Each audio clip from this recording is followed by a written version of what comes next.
অনেক দিন আগের ভিডিও, এটা ঈদের সময় ভিডিও ছিল। তো সবাই একসাথে খাসির মাংস দিয়ে বিরিয়ানি খাবো। হ্যালো এভরিওয়ান, আসসালামু আলাইকুম। কী অবস্থা সবার? তো এখানে আমার ছোটো চাচি জিরা আদা এগুলো বাটতে আছে, আর আমি এইদিকে তো বাটা শেষে আমি খাসির মাংসটা বসায় দিতে আছি, মানে সবগুলো মশলা একসাথে দিয়ে বসায় পালতে আছি, মানে বসানো মানে কষাবো না, তাই একসাথে মিক্সড করতে আসি।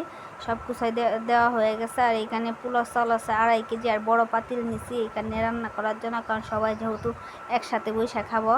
আর 2 চুলার মধ্যে বসাইছি। আর আমার দেখেন চুলার আগুন তো মানে উঠতেই আছে না। আর এই দিক দিয়ে কাশির তেল দেখে আমার মানে বড় বোনের হাজব্যান্ডের দিকে বলতেছে কাশির তেলের বড়া অনেক মজা লাগে। তাই সন্ধ্যার সময় একটা নাস্তা হয়ে গেলো কাশির তেল দিয়ে। আর এই দিক দিয়ে মাংসটা রান্না কমপ্লিট, আর আমি এই দিক দিয়ে পোলার চাউল ভাজতে আছি।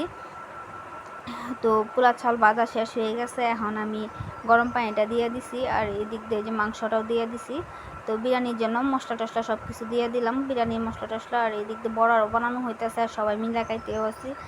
আর এই যে বিরিয়ানি প্রায় কমপ্লিটই হয়ে গেছে, রান্না শেষ, এখন খাবার খাইতে আছে।